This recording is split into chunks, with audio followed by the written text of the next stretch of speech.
ketiga yang selalu di-practice even di kalangan parents di Malaysia adalah taking omega-3 supplement, okay, to reduce the symptoms of ASD. Okay, before that, okay, kenapa, okay, before that, apa itu omega-3 sebenarnya? Omega-3 ni dia sebenarnya sejenis fat, okay, dia sejenis lemak dan dia di bawah lemak tidak tepung, which is a good fat lah, unsaturated fatty acid, okay. Kita pernah tengok dalam TV dan sebagainya kan kita tengok iklan yang dikata susu tepung, berilah susu ni kepada anak anda, ianya diperkaya dengan DHA, EPA, ALA dan sebagainya, right?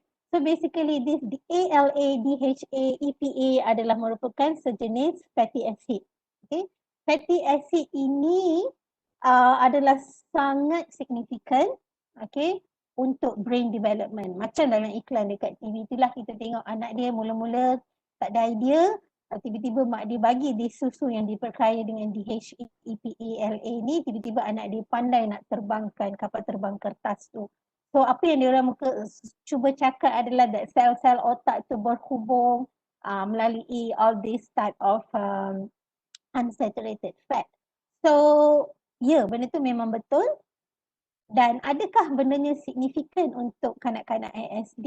Okey, ada kajian membuktikan bahawa memberi omega-3 fatty acid kepada kanak-kanak untuk mengurangkan simptom ASD, ada keberkesanan dia di mana dia improve behavior, mood, imagination, spontaneous speech, okay, dia punya speech skills, pattern, sleep pattern dan juga in terms of focus of autistic children. So kalau tanya saya, tak salah lah kita nak bagi omega-3 fatty acid, omega-3 punya suplemen kepada anak-anak. Tetapi cuma saya nak bagi tahu ya, jika anak anda tiada masalah untuk mendapatkannya melalui sumber makanan yang secara natural, contohnya ikan, telur, brokoli dan kekacang, ini adalah contoh-contoh makanan yang sangat kaya dengan omega-3.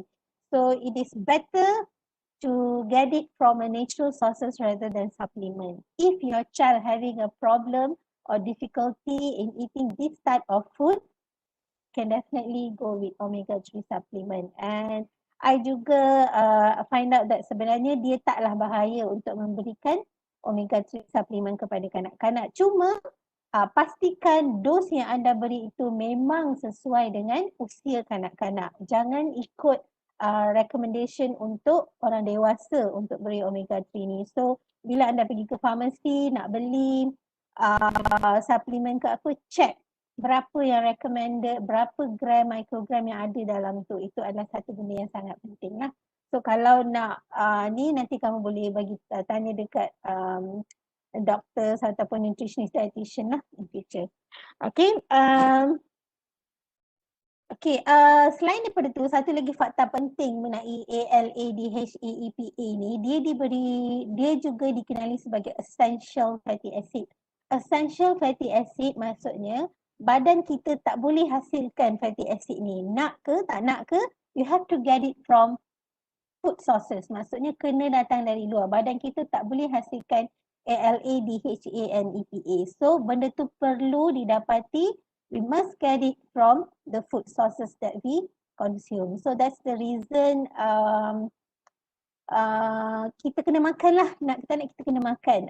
Contohnya banyak ikan-ikan, bukan sahaja nak cakap salmon sahaja, even our ikan kembung, our ikan tenggiri and all our sardine, semuanya mengandungi omega-3 ni.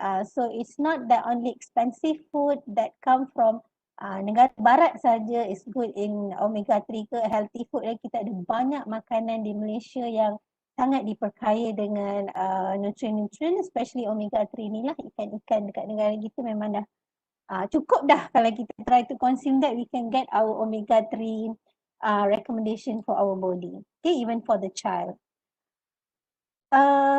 Okay, so this is number 3 Okay. Ya itulah 3 benda yang I nampak yang sering diperkatakan dan inilah penerangan daripada saya lah.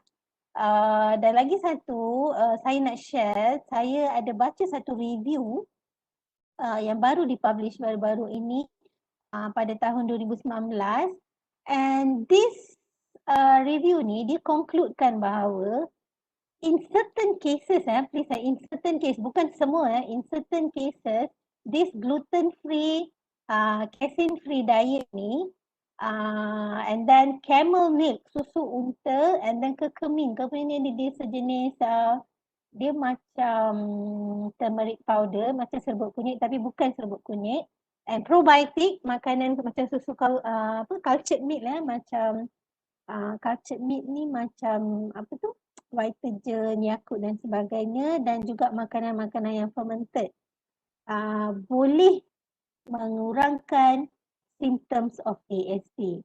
Tapi saya kena highlight dekat sini, ianya bukan apply untuk kanak-kanak with ASD. It might work for some cases. Itu hasil kajian. Okay. So for parents, boleh cuba one by one. Jangan bagi semua serentak mungkin cuba tengok ada tak perubahan, ada tak improvement in terms of ASD symptoms pada child tu. Kalau ya, then you boleh continue with that. Dan ini kat sini saya bukan nak kata camel milk memang akan membaiki symptoms ASD tapi ianya unik untuk setiap kanak-kanak, anda boleh cuba.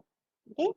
And then kajian yang sama juga, review yang sama juga mendapati bahawa these are the another list of food yang might aggravate ASD symptom. Maksudnya dia meningkatkan simptom. Maksudnya kita kena avoid lah.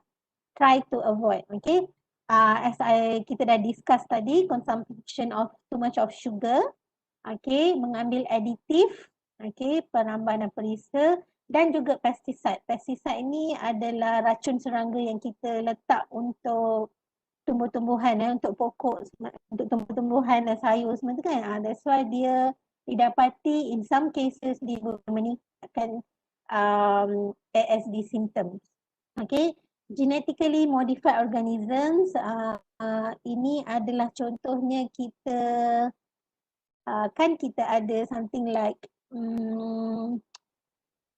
kita modified genetically plant tu, jagung tu untuk dia hasilkan, contohnya beras beras tu kita nak dia dapat dituai dalam masa 2 bulan. Kita genetically modified dia. So didapati ada beberapa kajian yang kata this genetically modified organisms ni dan juga selalunya bakteria bakteria ni pun selalunya diguna maksud saya akan ada GMO punya organisms, contohnya yang diguna untuk proses cepat makanan ataupun tumbuh-tumbuhan terdapat dituai ataupun menghasilkan hasilan buah ke dan sebagainya, ada kesan kepada meningkatkan ASD symptoms among children.